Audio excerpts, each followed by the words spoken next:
Thank you. We're hearing our case 1CA CV17-0501, Preszler versus Corwin. Morton.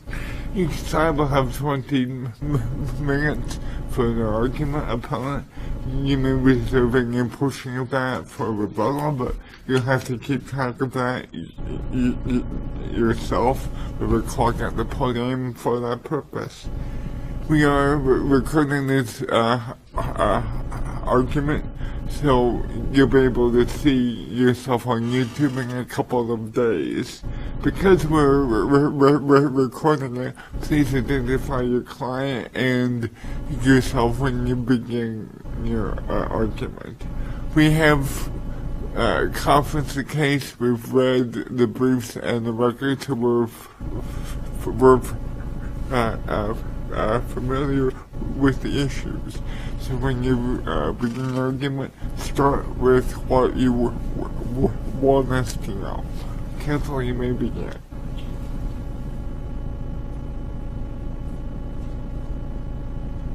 And good morning to you. I'm Richard Hunley for the plaintiff and appellant Penny Preszler.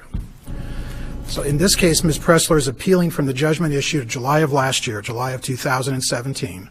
The judgment resulted from the granting of defendant's motion for summary judgment, so we have a de novo review.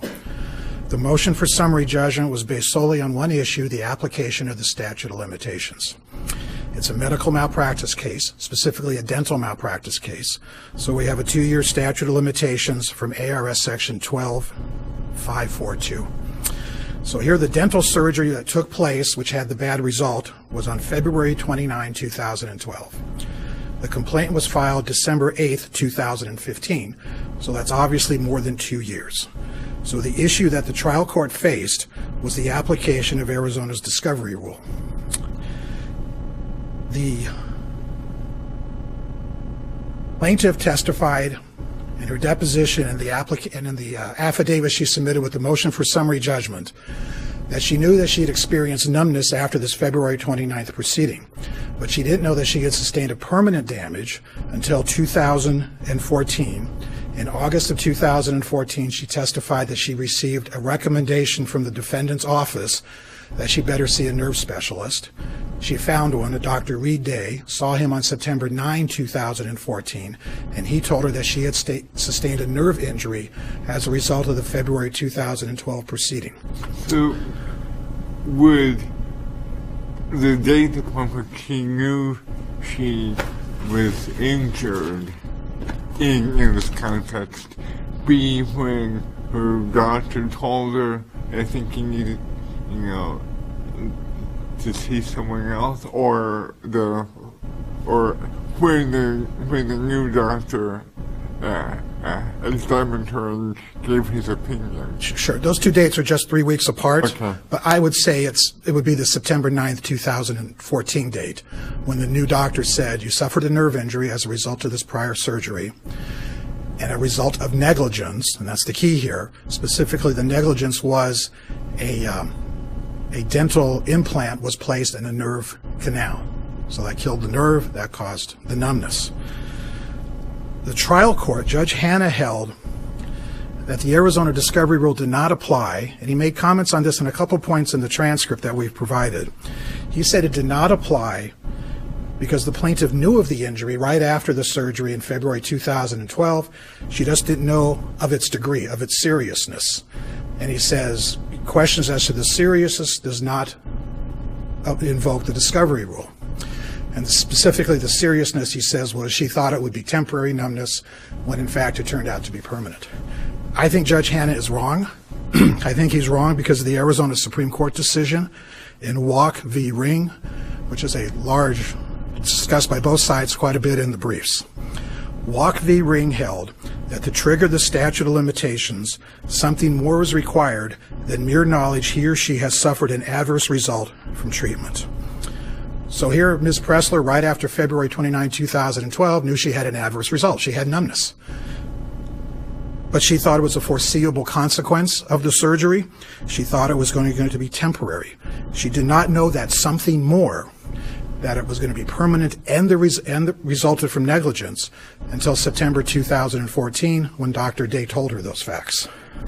Counsel, are you making any argument that fraudulent concealment occurred, bringing into play the issue of equitable tolling, or? Yeah, I don't necessarily think we need to go that far at fraudulent concealment, because as we've shown in the briefs, Ms. Preszler was led to believe from the dentist, from the defendant, that this was temporary and would probably go away. So you're not necessarily arguing that indication that this was temporary was an affirmative effort at fraudulently concealing the injury? Yeah, I appreciate it. I think whether it was affirmative attempt to hide negligence or an honest belief of the dentist, I still think the issue is reasonable reliance on it. And that we also have case law in Arizona that the patient can reasonably rely on what her doctor has said. So if he knew he made a mistake and was lying to her, or whether he thought that this was just temporary and wasn't aware that he plugged a nerve canal, I think the result is the same. I think it still delays, it still has the discovery rule apply. Well, then the question is, if the discovery rule applies, are you asking us to hold that this case was timely as a matter of law? No. Merely that summary judgment was inappropriate and they can litigate the reasonableness of this delay? Correct. The second. Okay, the summary judgment would be reversed and it would go back, because I believe there's a tribal issue of fact as to the reasonableness of Ms. Preszler's waiting until she filed the complaint. Because clearly Walk also says that even though you need this something more, somebody can't just take advantage of their ignorance and not act reasonably. Here, I think there's a tribal issue of fact as to the reasonableness of her behavior because of a couple factors. One is she was given a surgical consent form before the procedure that said numbness might result. It might take weeks or months to dissipate, and it might even be permanent. Okay, that's point one. Point two is 2 weeks after the surgery, she talked to the dentist, and she testified that she was told that this is temporary, it's normal, it should go away. She also testified that there were several other appointments, I think 3, 4, or 5, between that year and the next year into 2014, where she was told something similar. So that's what the trial court, either the judge or the jury, will have to decide whether those factors make it reasonable for her to wait until December 2015 to file her case. So a jury could find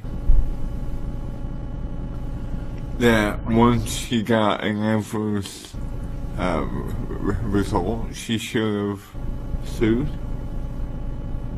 I think you would just need to find that the trial court erred in its finding that just because you had an adverse result, that the statute runs then. And then next step would be to find that there was a tribal issue of fact as to the reasonableness of the plaintiff waiting under the discovery rule to when she filed the case. If you also want to find that September 2014 was in fact the date that the statute of limitations would accrue, I'd be all for that, but I think that probably is an issue that would go back to the trial court. Of course. Okay. Walk v. Ring, as I said, doesn't exclude the reasonableness issue. Walk v. Ring also cites some cases with approval that note that there are some situations where an adverse result immediately puts a plaintiff or a patient on notice that there's been negligence or some wrongdoing. But those cases that are cited are so extreme. One was the Treaty versus Family Dental case. There, the plaintiff suffered a hand injury during a tooth extraction. So obviously the hand injury is not a foreseeable consequence of having a tooth pulled. Another one is the Speed case, where the patient died during elective outpatient surgery as a result of the air by the anesthesiist. So that's another extreme situation where you know right away that something went wrong. And you should look into it now, because the 2 years is probably going to start running from the date you had that adverse consequence. But here again, we had an adverse consequence, which was numbness, which is not enough to start the statute of limitations running until that something more that Walk v. Ring acquires. That something more, and I think, in this case, is September 2014 when Dr. Day said, your nerve injury is not only permanent, but it resulted from malpractice. So that's where I think it would run. Unless you have any questions, I will just... Okay, thank you. I think we're fine, thank you. Thank you very much. Counsel.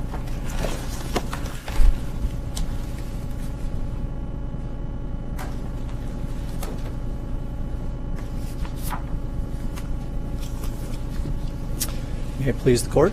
I represent Dr. Martin and his corporation. My name is Jim Goodwin. I'm going to cover, time permitting, questions permitting, 6 different topics over the course of my argument here. I'm going to first start with the basic key facts and dates that I think are pertinent to your consideration. Then I'm going to discuss what I call the bright line discovery rule and its case line versus equitable tolling, which was a term used by the Walk versus Ring Court in its decision. Well, sounds like a good outline, but let me ask, why do we need to discuss equitable tolling? Your Honor, the reason equitable tolling matters is because Walk carved out an exception to the general bright line rule of the who and the what being enough to start the accrual of the statute of limitations. That bright line rule was changed by Walk versus Ring when it comes to situations where something is keeping the patient, in most of those cases, one was a contract case, but something is keeping the party who has a right to sue from suing, and that something is usually concealment. Right. It's usually... But that's not even, I mean, you represent the defendant here, right? Correct. And that's not even being alleged against you, so why do we need to go there? Well, I wasn't clear that it wasn't alleged until recently, and that recently was here today. Okay. It's still fraudulent concealment in the pleadings. It's still been pled on appeal. The way I look at this, maybe it's too simple to tell me, but the statute itself, the statute of limitations, talks about accrual, right? So we look at when things accrue, and we have a discovery rule that tells us that. The doctrine of equitable tolling is another way to prevent accrual beyond the normal period. Are you agreeing with me so far? I am agreeing. Okay. So if that's the case, and we essentially have a concession that there's no concealment by your client that would give rise to equitable tolling, then isn't our only inquiry whether the facts exist in the record that would support the filing of this case when it was filed, based on the discovery rule? I guess given the concession today, that is the court's focus at this juncture. Okay, and so even if those facts are disputed, then wouldn't the case have to be remanded to allow a fact finder, whoever it is, to determine when the case accrued? It depends on whether there's evidence to support the facts that are alleged to be in dispute, and I mean admissible evidence. What about Dr. Day's letter? Dr. Day's letter does not say what plaintiff's counsel claims it said. It does not say anything about Dr. Day finding any negligence at all. Oh, not negligence, but permanence. I guess the question here as I see it, and please feel free to correct me, but the question as I see it is whether there was an injury. And here, the difference between temporary and permanent seems to me to be roughly equivalent to the difference between no injury at all and injury. Negligence is for a later day, but isn't that the key question? Also, to correct what plaintiff counsel claims that Dr. Day's letter says, it also does not say it's permanent. It says the contrary. Dr. Day gave her a 50-50 chance of surgical repair of the nerve injury as of the date that he saw her clear in September 9th of 2014. But without surgery, it would have been permanent. Correct. Okay. Well, I can't even say that. There's no evidence one way or the other. I don't know. There's no evidence in the record. All right. Help me then to say how we find as a matter of law that Dr. Day's letter was not a significant enough addition to plaintiff's understanding of her condition that the claim accrued at that time. As a matter of law, it did not give her any additional information that she did not already possess on March 12th, 2012, which was 2 weeks after Dr. Martin's surgery on her lower jaw. That troubles me as a practical matter. If you're a patient, you can see the doctor. The doctor performs surgery or a procedure on you, and you get an initial adverse consequence. do you run out and file a suit even though you're not, the doctor is telling you, well, I think this is only temporary, and as I told you in the paperwork before, this may just be a temporary consequence of the surgery. Once the suit is filed, if I'm the dentist or the doctor, I'm not doing anything with the patient. That seems troubling as a practical matter. Your Honor, I think it still goes back to the equitable tolling provision and the purpose of the statute of limitations. There has to be a method by which trial court judges can allow cases with merit to go forward and disallow cases that violate statute of limitations, because without a limitation period, courthouses are clogged with cases. So are you saying that, I assume your answer is going to be no, but are you saying that if there is an adverse consequence, you don't well better file suit because that's when the time starts? No, I'm not saying that. What I am saying is that there is a 2-year period during which the judicial system has said, we're going to give you 2 years to let things play out, however they're going to play out, and at some point, courts have to evaluate whether your conduct in determining whether you have a right to sue was reasonable. So that's getting back to Judge Swan's question about due diligence and reasonableness of her actions being maybe the key. Well, that goes to the accrual date. But to build on Judge Howe's hypothetical, I mean, maybe this is extreme, but if I am exposed to a cancer-causing chemical, do I need to sue within 2 years of exposure? Or can I wait to find out if I actually develop cancer? It's somewhat of a fact-specific pathway. If you know the what and the who, and well, I know the what and the who, but I don't know whether there's any harm. I might be fine. The harm is an element of damages, as I've argued. I don't believe, and I'm going to maintain that argument here today, I don't believe there's a case out there, or any case law controlling, that says knowing the degree of your damages is something that impacts accrual. I think negligence is, and fault, and that's what all of the cases talk about. So I think there's a duty to investigate whether negligence occurred, but I don't believe an element of the seriousness of damages affects accrual. Well, let's say I have brain surgery, okay, and I wake up from the surgery with a headache. I don't think anybody would say that my claim accrues the moment I wake up, because you might expect that I have a headache. And 2 weeks later, I might still have a headache. And if I sue, the defense will be, well, of course, you just had brain surgery, you have a headache. If I have a headache 5 years later and it hasn't abated, we can probably start to guess that something went wrong. And then isn't it just a factual question of when I should have known, sometime after the procedure, that something went wrong? Isn't that a matter to be litigated rather than decided as a matter of law? I don't believe it is a matter that always has to be litigated, and that is because the Walk versus Ring decision itself also says that questions of accrual are determined by the trial court judge as well. And so you have not only the responsibility to keep cases that are stale and that have not been filed within a statute of limitations out of the system, because that's what the legislator and the case law says. That's a challenge for trial court judges. But that is their responsibility just as much as it is to determine whether cases should go to trial. There's a reasonableness standard.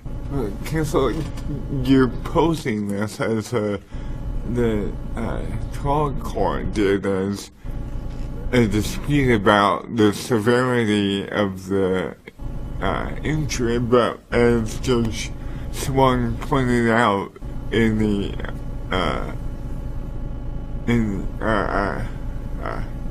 pushing the counsel, it's really a question of injury or no injury, because if it's temporary, it's really not an injury, but if it's permanent, it is. So shouldn't the dividing line here be determining whether, the point at which the plaintiff determined, this is not temporary, this is going to be permanent. I can give you a case as an example that I just recently got assigned to me. It involves a patient who had somewhere around 5 hours of postoperative pain, allegedly due to the negligence of my client and another defendant. That time frame of pain was enough for that person to conclude that it was worth it to them to sue. So going back to the headache example, I think that is up to the litigant to decide. If they want to sue after 1 minute of a headache and they have the elements to file suit, namely the what and the who, it's a bright line discovery rule. They can sue if they want to. They may not get much damages awarded to them, though. And damages, I maintain, are different. The legislature has given us some time to sue us. They don't want everybody suing every day because something goes mildly wrong, right? Correct. So it seems to me that your position in this case depends upon the need for a finding as a matter of law, or a conclusion as a matter of law, that the claim had accrued more than 2 years earlier than its filing date. Yes. So on what date, as a matter of law, did this claim accrue? I believe this claim accrued as of March 12th or 13th. And I give you those two dates because March 12th is the day that she claimed in her deposition and in her affidavit that she knew she had numbness and that she emailed Dr. Martin about it. We dispute the facts, but I'm happy to have you accept those facts. But she was told that temporary numbness was a possible consequence of the surgery, correct? Correct. So she, on March 12th or 13th, she said, they told me it was temporary, but I don't believe them. So I need to sue. Is that what you're saying? I don't think that the burden is I need to sue. I think the burden is a reasonable duty of investigation to determine whether negligence occurred. And did she continue to see the doctor? She did. Isn't that investigation? Factually, let me address what the plaintiff has claimed and what the evidence actually will show when you look at the facts. The plaintiff claims in her affidavit that she saw Dr. Martin a number of times the rest of 2012 and also in 2013.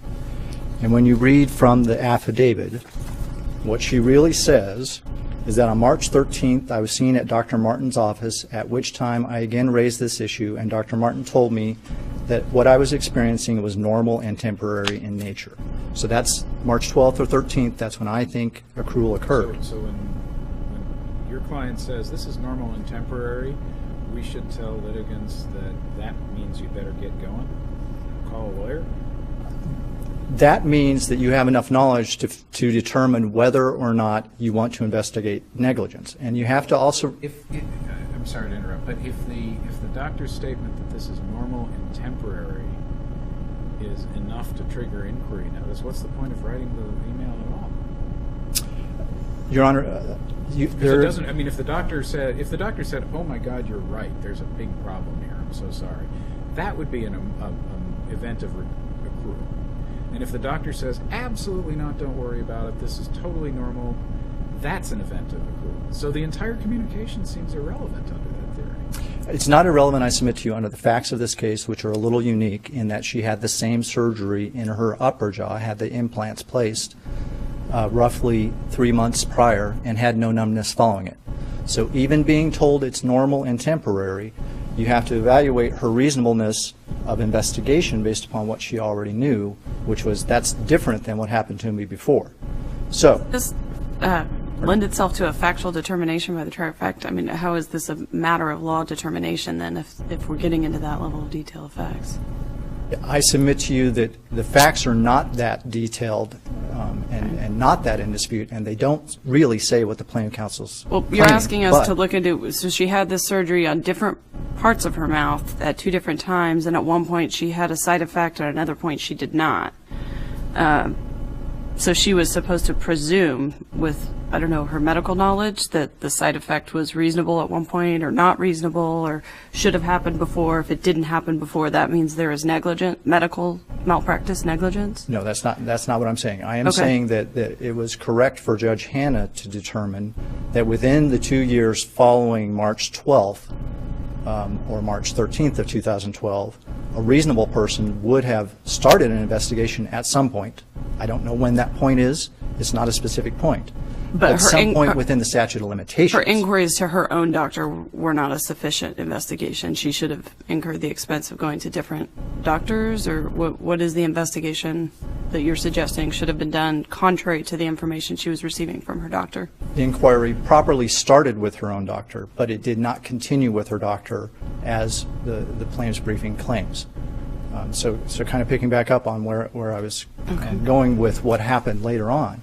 She claims in her affidavit that I was seen by Dr. Martin on several occasions in 2012 and 2013, but was never advised by Dr. Martin that numbness was something more than normal and or temporary. That's a difference from her actually inquiring of Dr. Martin. He didn't tell her anything because she didn't remind him of numbness if it actually even existed. How do we know that? Is that an undisputed fact? There's no evidence at all that she did remind him that I believe is admissible, and there's evidence to the contrary. And that evidence to the contrary is she was seen on October 13th, 2013, or October 30th, 2013, still within the 2-year statute of limitations. And she filled out a questionnaire that Dr. Martin's office gave her that said, remind us of any conditions that you want to discuss with us. And in her own handwriting, she never mentioned numbness. So under the facts of the case, the only evidence in the record before Judge Hanna that she even had numbness prior to seeing Dr. Day in 2014 comes from the plaintiff's own affidavit and her testimony. Well, that may be, and you may think little of that, but as a matter of Rule 56, if that testimony is there, we're kind of stuck denying the motion for summary judgment, aren't we? No, you're not. There's a line of case law, and it's cited in my briefing, and I think it's even within Orm School. There's a vast discussion about how affidavits such as that and facts on the record have to be based on more than just self-serving testimony. There has to be some reference to actual facts somewhere. And well, when you throw that in the mix, we've both read Orm School, I'm sure, hundreds and hundreds of times, and there is a fair amount of testimony that is self-serving, that is admissible, and that is sufficient to generate a dispute of fact. It sounds to me, let me recast the inquiry, or ask you if I should. You said the question is whether a reasonable person would have done investigation within the 2-year period that you've defined. Isn't the real question for the court whether only an unreasonable person would have begun the investigation after receiving the communication from Dr. Day?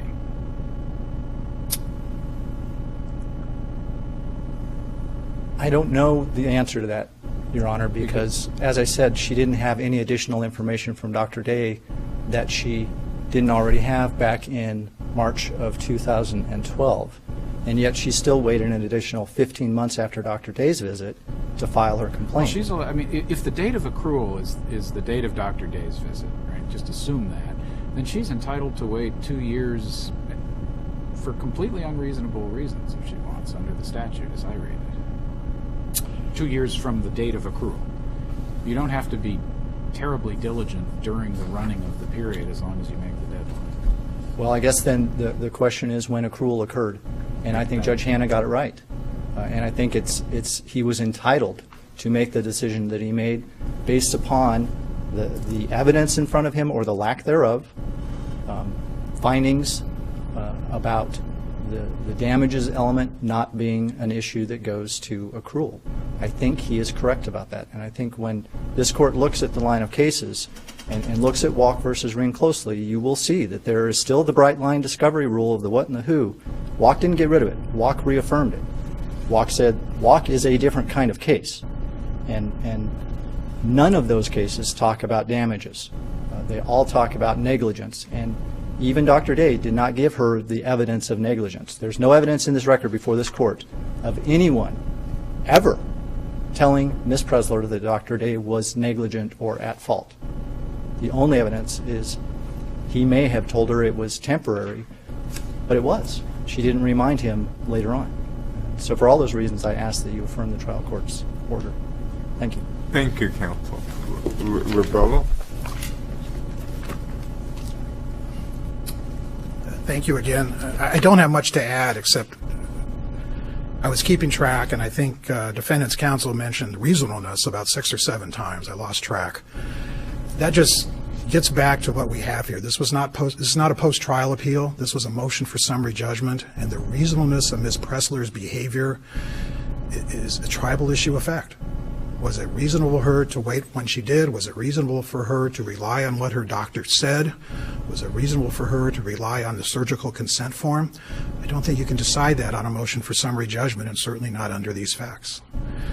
And again, I will assert that the date of accrual, again, the 2 years is not from the date of the event, it's from the date of the accrual. And accrual is when a party knows or should have known. That date of accrual would have been September 9, 2014, when Dr. Day said, suffered a nerve injury as a result of the surgery. And while he doesn't use the word permanent, he says, here's a long shot procedure. It's less than 50-50 to fix it. I think it involved a bone replacement. But even then, he didn't know if it was going to work. So that's when she finds out that she's got a permanent problem, that it resulted from the prior surgery, and that it may not be fixable. And if it is fixable, it sounds like a pretty complicated and expensive surgery. So I think the trial court got this wrong. I think it's a tribal issue of fact as to when the discovery accrued, and therefore that the judgment should be set aside, and the motion for summary judgment should be remanded and directed to be denied. And then these other factors can be fleshed out through the litigation. So unless there's anything further, thank you all. Appreciate it. Thank you, counsel. We appreciate your argument today. We'll take this matter under advisement and we'll issue our decision in due course. We'll stand in recess while the next case comes forward.